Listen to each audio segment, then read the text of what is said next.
หาทางให้ครูบาอาจารย์ซอกทองทางให้รัฐบาลซอกทองทางให้ติดต่อพัวพันกับต่างประเทศเพื่อให้มีการสื่อสารด้านการศึกษาแลกเปลี่ยนกับลูกหลานเราในต่างประเทศเรียกห้องผู้ใดอยากสมัครใจไปซิดสอนอยู่ในลาว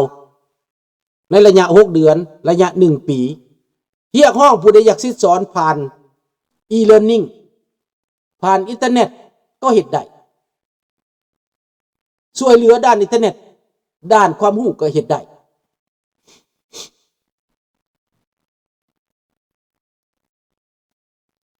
แต่ก่อนมันก็บ่ได้อันตรายได้คนกินเหล้าก็มีแต่ผู้ใหญ่ข้าพเจ้าเป็นบ่าวเป็นสาวก็บ่ได้พากันกินได้มากินเบียร์ตอนอายุ18 20ปีนี่นะก็บ่ได้เป็นการอันตรายอีหยังกินซุ่มแซวกันเวลาดองเวลางานเล็กๆน้อยๆบ่เฟ้อจื้อ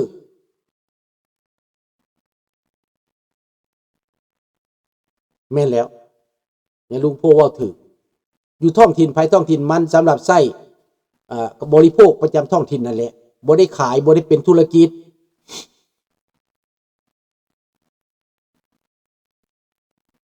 ดังนั้นประเทศลาวเฮานี้ยังจะมีหลายอย่างพัฒนาเด้อแต่ว่าตอนนี้บอกให้ทองรุ่นนั่นเสียสละเพื่อชาติบ้านเมืองซะพากันลาออกซะพากันปฏิรูปซะคนล่มระบอบนี้ลงซะพากันยอมซะความจริงหั่นนะ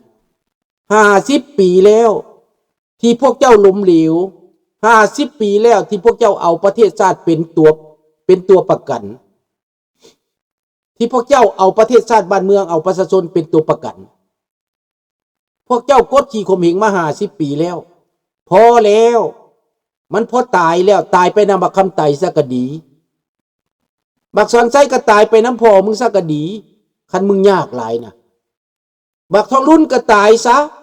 หัวใจวายตายซะเด้ออย่าสิอยู่ไปมัน6 แผ่นดินมัน6 แผ่นดินมันทวงการเจริญความเจริญของประเทศลัทธิอุบาทอันนี้ทวงความเจริญของประเทศลาวนำให้ลูกหลานลาวต้องตกไปอยู่ในโศกนาฏกรรมอันที่น่าเป็นห่วงที่สุดสังคมลาวทุกมื้อนี้เป็นสังคมหน้าด้านหน้ามึนไปหมดแล้วสตรีลาวเกียรติของสตรีลาวหมดเลยจักแม่นผู้ใดมาพาเป็นจักแม่นผู้ใดมาพาไปบ่มีอายเลยอย่างอายหมดแล้วกลายเป็นด้านกลายเป็นมึนทึนไปหมดแล้วควรจะปฏิรูปควรจะเปลี่ยนแปลงความคิดทฤษฎีแล้วพี่น้องควรจะศึกษาใหม่ควรจะเฮ็ดกรอบใหม่ซะแล้วสังคมลาวเฮามาแต่ก่อนนั้นอยู่ด้วยความซื่อสัตย์อยู่ด้วยความจงรักภักดีอยู่ด้วยความที่ว่ามีความเคารพนี่แหละพี่น้องดังนั้นพี่น้องอดีตผ่านมาความผิดพลาดในอดีตนั้นดังลุงโพเว้าแหละ72 ปีเพิ่นว่าแขวงหัวพันปลดปล่อยนะตั้งปล่อยให้กันสุพรรณวงศ์กับสุวรรณภูมิปล่อยให้กันเพื่อให้น้องชายตัวเองมีบ่อนอยู่เท่านั้นเห็นแก่น้องชายสุดท้ายแล้วน้องชายนำเอาอย่างมานำเอาความพยาบาทนำเอาความเกลียดชังนำเอาความหักล้างมาทำลายประเทศชาติบ้านเมืองเอง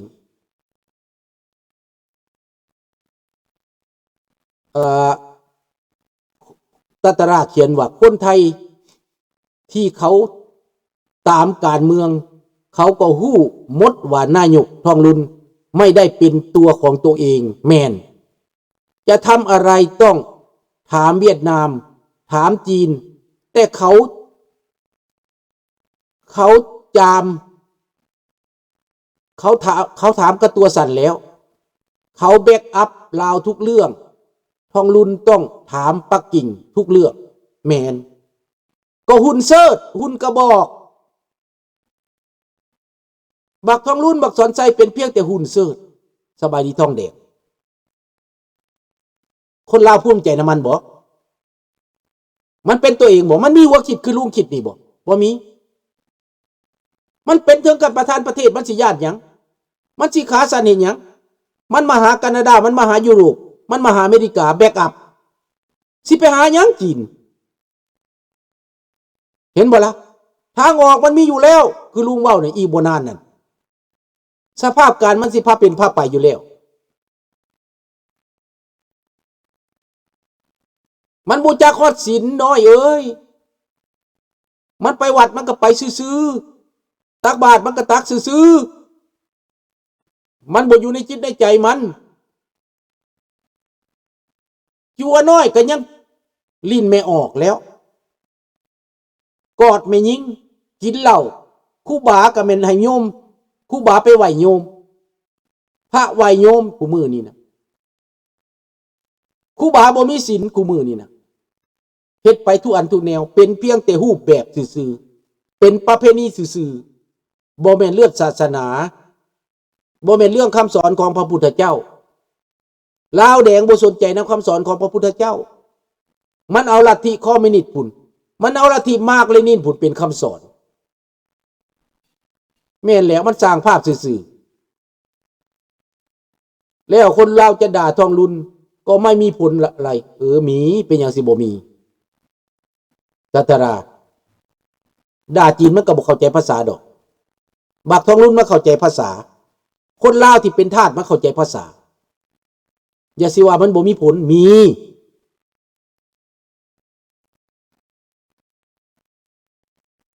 มันมีผลด้านจิตวิทยามีเบิดถ้าคนลาวบ่เอามันแล้วมันก็อายตายมันตกตั้งตายเองมันฆ่ากันเองถ้าคนลาวบ่ไปร่วมมือมันแล้วตำรวจทหารบ่เป็นใจมันแล้วเป็นทหารก็เป็นซื่อๆเป็นตำรวจก็เป็นซื่อๆก็คือก็เว้าแล้วเป็นทหารก็ไปยามบ่แห่บ่นั่นพุ่นให้เจกให้แก้วพุ่นบ่ได้ยามกรมกองบ่ได้รักษาความมั่นคงบ่ได้รักษาเอกราชของตัวเองเลยถ้ามีต่างชาติหนุนหลังแล้วลาวจะเปลี่ยนแปลงการปกครองได้ไหมมีการต่อสู้ยากบ่มีหยังดอกที่มันบ่ยากยากเบิดแต่ว่ามันเปลี่ยนแปลงได้บ่ได้ให้คิดเบิ่งประเทศยูเครนรัสเซียกวมไว้แท้ๆนะมันก็ยังเปลี่ยนแปลงได้อันนี้เจ้าคือเบิ่งเวียดนามสิสามารถมาเฮ็ดเจอกับลาวต่อไปวะบ่ได้ถ้าเวียดนามมาเฮ็ดเจอกับลาวนะเวียดนามถล่มถึกถล่มโลดB52กลับขึ้นมาถล่มมันฮานอยทันทีเห็นบ่ถ้าจีนมาเฮ็ดเจอกับลาวต่างประเทศเขาก็ลุมถล่มเขาก็แซงชั่นเวียดนามมันสิตายอยู่แล้วเขาเป็นหยังบ่สวยใส่คนลาวในต่างประเทศเขาเป็นหยังบ่อาศัยอำนาจมหาอำนาจอเมริกาแคนาดาฝรั่งเศสยุโรปทั้งหมดเยอรมันออสเตรเลียบีบรัฐบาลลาวบีบรัฐบาลเกี่ยวให้ถอยออกไปจากลาวย้อนพวกเขาบ่สามัคคีกันเท่านั้นย้อนพวกเขาคิดต่างย้อนพวกเขาบ่เข้าใจอันใดก็เป็นไปบ่ได้เบิดสารของใส่ตัวเองเบิดโบราณเพิ่นเว้าว่าสารกระตาขึ้นไปสารกระตาขึ้นใหม่ทางออกไปทางไหนล่ะตัวเองอยู่ทางไหนถามเด็กน้อยอมประมือมันยังฮู้จักว่าออกจังไดเอ้าพอตู้เจ้าก็ล้มกระตาลงกระฮีลงแล้วก็คานออกมาว่าซั่นเห็นบ่อันนี้ก็สิคือกันนั่นแล้วสารกระตาของตัวเองแล้วออกบ่ได้ออกบ่ปิดอันใดก็บ่ได้มีแต่นี่กะติเบิดคนลาวคิดบัดได้เป็นหยังยาบ้ายาเสพติดลั่วเลงได้เบิดบ่มีขอบเขตบ่มีจำกัดคันว่าสิเฮ็ดแนวดีนี่บ่ได้เบิดแม้แต่ลาวทางนอกนี่ก็เป็นนั่นเบิดเป็นไปบ่ได้อันใดก็เป็นไปบ่ได้เบิดในโลกนี่นะถ้าผู้ใดคิดแบบนั้นนะมันจะบ่เฮ็ดหยังคนผู้นั้นก็เป็นคนล้มเหลว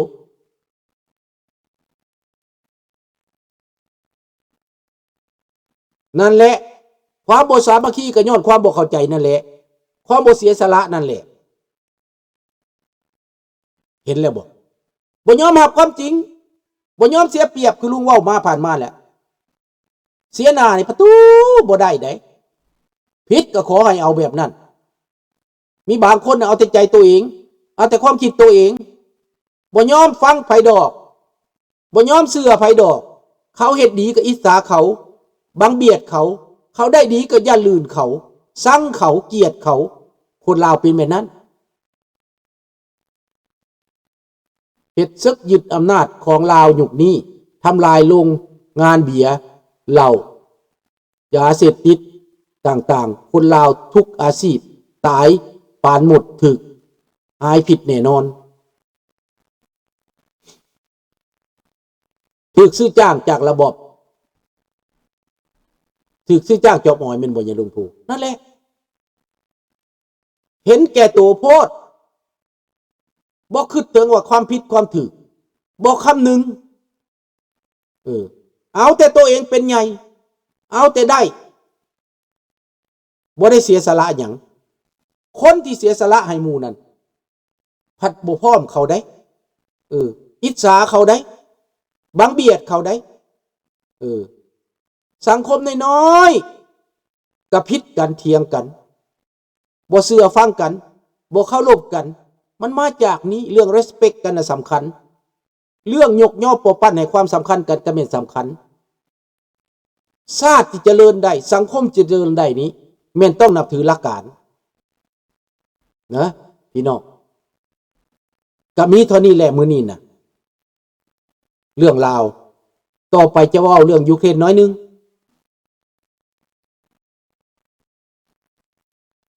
ต่อไปจะเว้าเรื่องยูเครนน้อยนึงรัสเซียนี่ถล่มซูมีถล่มเมืองบ้านเกิดเมืองนอนของเซเลนสกี้ในอาทิตย์ที่ผ่านมานี้คนตายไปหลายคนท่านโดนัลด์ทรัมป์ก็ยังบอกเข้าใจการเมืองอันยูเครนอยู่ยังกระแนะกระแหนเซเลนสกี้เหมือนเดิมข้าพเจ้าก็ยังบ่มั่นใจว่าท่านโดนัลด์ทรัมป์สิไปจังใดมาจังใดอีกตื่นยังบ่แน่ใจในตอนนี้แทนที่จะเฮ็ดหน้าที่อย่างแข็งขันท่านโดนัลด์ทรัมป์นี้กลับหน้ากลับหลังอยู่คู่มือนี้เฮาก็บ่แน่ใจว่าสภาพการอีหยังหรือว่ามันสิไปดักดานใส่แต่กับจีนอย่างเดียวบ่เฮาก็เบิ่งต่อไปเนาะแต่ว่าในยูเครนนั้นคนยูเครนเขาฮู้แล้วว่าเขาพึ่งโดนัลด์ทรัมป์บ่ได้เขาได้สร้างอาวุธขึ้นมาเขาได้สร้างซีโดรนขึ้นมาติดแสงเลเซอร์พี่น้องยูเครนเอาเลเซอร์ออกมาใส่แล้วมีประเทศที่เขาเป็นคนดีประเทศที่เขาเสียสละเขาตัดสินใจมาซอยประเทศยูเครนสร้างเลเซอร์สร้างระบบอาวุธทันสมัยต่อต้านรัสเซียมาผลิตอาวุธซอยยูเครน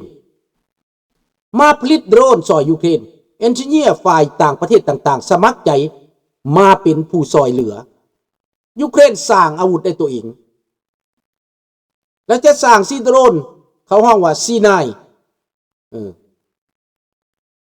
เห็นบ่วีไนบ่วีไนอย่างสั้นแหละวีเก้าสร้างโดรนในทะเลเพื่อทำลายเรือรบใช้แสงเลเซอร์พร้อมทำลายอาวุธของรัสเซียนอกจากนั้นแล้วยูเครนถล่มตอบโต้คืนใส่มอสโกมืดตึ๊บโรงงานไฟฟ้าสร้างอาวุธถูกทำลายไฟใหม่มอสโกอยู่ในความว่าดาร์กเนสคำว่าดาร์กเนสก็หมายความว่ามืดตึ๊บนี่แหละในเมื่อว่ายูเครนสามารถสั่งสอนรัสเซียจัดการกับคนรัสเซียส่งหือรถถังเข้ามาตีในเขตประกอบในเขตแบนกรอดยูเครนยึดแบนกรอดเข้าไปไกลยึดคุกเข้าไปอีกน้อยหนึ่งเพื่อเป็นการซนให้รัสเซียถอยไปไกลจากซูมีแน่เป็นเขตป้องกันอย่างน้อย20 กิโลเมตร30 กิโลเมตรยูเครนสามารถถล่มไปได้สามารถต่อต้านรถถังของรัสเซียได้รัสเซียสูญเสียอย่างนักเพียงวันเดียวเป็น 1,000-2,000 คนในเขตเดียวนั้นและเขตอื่นๆนี่สร้างอาวุธรัสเซียถูกถล่มไปอีก3แห่งเครื่องบินตรูอีก 2-3 ลำถูกทำลายสร้างอาวุธนี้ถูกทำลายรัสเซียนี่เจ็บหัวแล้วตอนนี้นะ